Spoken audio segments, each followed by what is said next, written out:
Okay, so that event just ended. I just finished watching the Apple event. Siri can help you edit photos.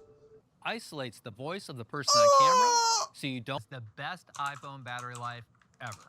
My name is Micah David. I'm a filmmaker and photographer, and I just wanted to be going over the iPhone 16 Pro because the announcement was today, and I thought it'd be cool to dive into it because I'm also into like this tech stuff. So in this video, I want to go over 4 different things about the iPhone 16, or really the iPhone 16 Pro is what I'm getting at. We're gonna go over build, display, performance, and the camera of the 16 Pro. So the iPhone 16 Pro and Pro Max is made out of the grade 5 titanium, which is half the weight of the stainless steel as we've seen. What the 16 Pro has with the build that the 15 doesn't is this new microblasted texture. Now, this texture is actually very revolutionary because you guys don't understand, right? So the microblasted texture, they have a darker black titanium, a brighter white titanium, natural titanium, and a brushed titanium, a desert brushed titanium. This one is new. None of these colors feel new. They just feel kind of natural to Apple by now. On their phone, they also have this new machined chassis, which pretty much is combined with 100% recycled aluminum, some other stuff in there that just kind of to up the performance of the whole iPhone by 20%. Now let's move on to display. It's gonna be short. The iPhone 16 Pro Max has a 6.9 inch display. So the 6.9 inch has that largest display ever, which good for the people who get it. Whenever I'll see people with a Pro Max, I'm like, why do you need that big of a phone? They're like, oh, it's a big phone, it's a bigger display.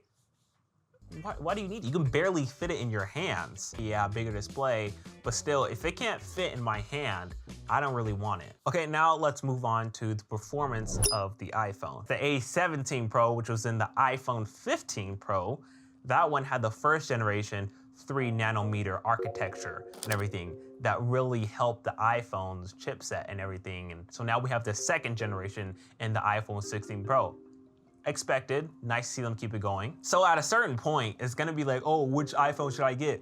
It doesn't matter. You can get any one of them. They're gonna be good. Something kind of cool that they said is that the iPhone 16 Pro is kind of as closest as it been to the M1 chip in MacBooks. That's really cool because the M1 is, again, so monumental because we're getting all these things, the RAM, CPU, GPU, all in one chip and like unified and everything. So it's naturally gonna be faster because when all these things are smashed together. They now have faster USB 3 speed, which is kind of cool. I mean, it's kind of predicted that they'll, kind of upgrade on that because on the iPhone 15 Pro, we've got that first implementation of the USB 3. Now it's time for them to double down on it. They also have a new video encoder in the chip and a new image signal processor, making it faster for video recordings. Process. Now let's get into the camera section. This is what we came to the iPhone 16 Pro, the Pro section for the video, photography, and we're also going to include some audio stuff in this as well. So they have this thing called a 48 megapixel Fusion camera. So to my knowledge, this Fusion camera is, you take a picture and the phone actually takes multiple different types of pictures, kind of for like the highlights and the shadows and for the person's face and for the person's hair. And that's all comes together into a Fusion. So when it comes to their new photography styles, it'll make it easier for you to kind of play around with your photos and implement these new styles. And also this 48 megapixel Fusion camera also makes possible of the rumored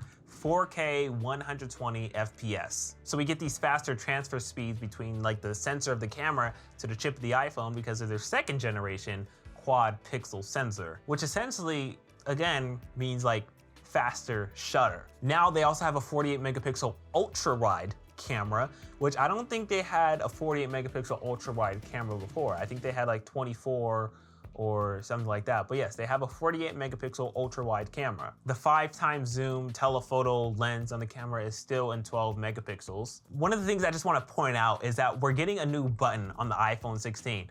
I didn't think we were getting that. Maybe I didn't look too much into it, but I thought that was completely unexpected. We're getting a new button on the iPhone 16 Pro. This button is called the camera control. Pretty much what this camera control button is kind of like, you know the little dials on the top of your mirrorless or DSLR camera?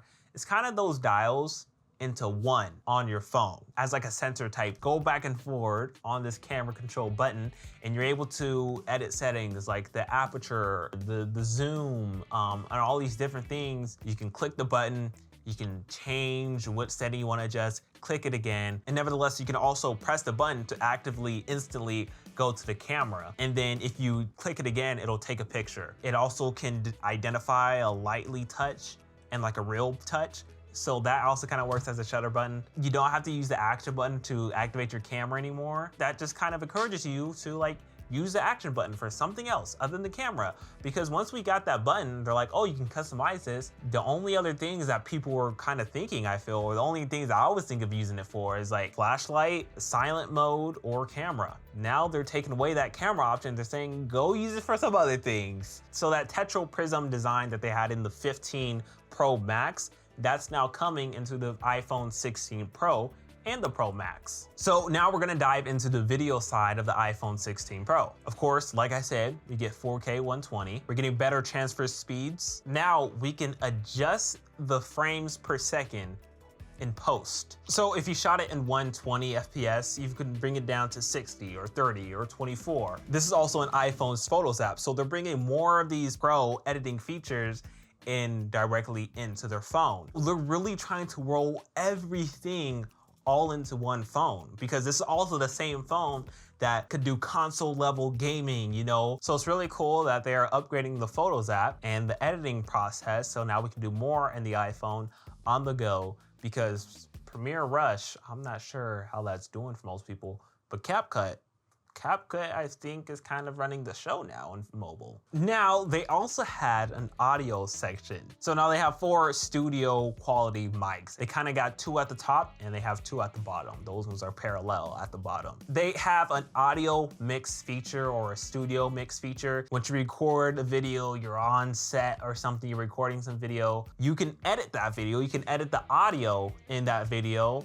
And they're kind of saying that you can kind of like separate the audio. They had your 2 main subjects, they were talking, you can hear that up front, and the environment, you can hear that around you. So they're kind of separate. Subjects are right here in front of you, environment is all around and everything. You can edit all these audio settings on the phone. It's kind of cool to see how they're coming out with all these different features for the iPhone 16 Pro, the camera, the video, the photography, and now they're actually backing it up with the editing, the type of editing that you can do on the phone as well. So that's pretty much all I had for the iPhone 16 Pro. I hope you guys enjoyed it. Thank you guys for watching the video.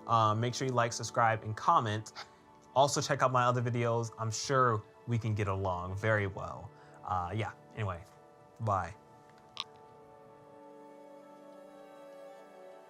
Person on camera, so you don't